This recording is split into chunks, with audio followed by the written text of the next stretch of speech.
沙漠遇到渴死的骆驼，为什么不能碰？后果不堪设想。看过《荒野求生》的应该知道，贝爷曾经在沙漠里对一只死掉的骆驼上下其手。他先是拿小刀划开了骆驼的肚子，然后他在其中一个胃里捧出了很多水，又在另一只胃室挖出了一些食物的残渣，打算榨汁喝，最后又切下一片骆驼肉吃。这神操作让当时很多网友傻眼了。不是说死掉的骆驼不能触碰的吗？为什么贝爷不怕？事后还跟没事人一样。事实上，骆驼被称为沙漠之舟，之所以死后不能触碰，是因为骆驼死后它的胃里有着很多的小气泡，在日光的照射下，时间一久，这些气泡就会将骆驼的身体膨胀起来，看起来就像是个气球。此时你要是用刀划开它的身体，就会被骆驼体内的各种零件给炸飞。当然，除了被炸飞以外，还有一个原因就是死掉的骆驼身体里有很多病菌。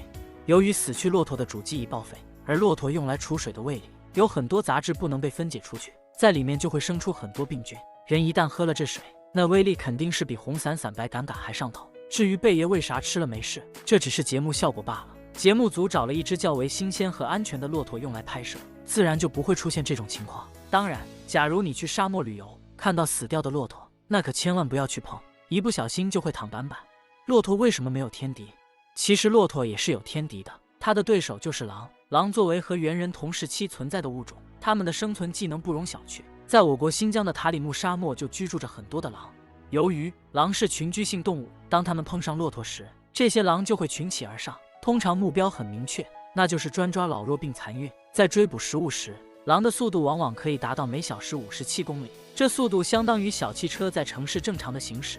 如果不能迅速形成对食物的包围，狼还可以凭借灵敏的嗅觉追踪到对手。当狼群包围对手时，一般会用车轮战消磨对手的体力和求生欲，最后给对手来一个痛快。但是现在我们却很少听说骆驼被袭击的事件，这是为什么呢？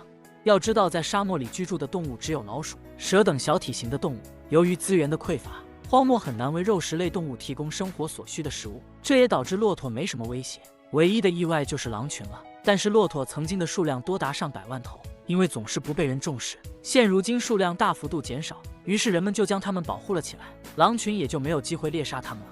即便是骆驼真的被狼群捕杀，这在当地人眼中也不是什么稀奇的事。而且现在的骆驼大多都是人工养殖量产，也就没人会因为狼吃骆驼而去报道了。由此可见，骆驼是有天敌的，只是人们并不在意，也就没什么相关的信息。骆驼为什么一个多星期不喝水也不会死呢？90年代的武侠片里，漫漫黄沙之中，骑着骆驼的侠客在穿过一望无际的沙漠中，手里提着水壶，仰头一闷。你是否想过骆驼为啥不用喝水呢？事实上，在骆驼里有3个胃，其中第一胃室就是拿来储存水的地方。据了解，一头干渴的骆驼一次饮水的量可以达到120升，等口渴的时候，它们就会将水反刍出来。而且骆驼走在烈日炎炎下，一般很少会出汗，只有外界气温达到40度以上，它们或许才能感觉到热。这也是为啥骆驼能一个星期不喝水。看到这，或许有人会疑惑，骆驼如果一个星期后水喝完了，又该怎么办呢？那肯定是凉了。不过沙漠虽然光秃秃的，但也是有水源的，比如仙人掌。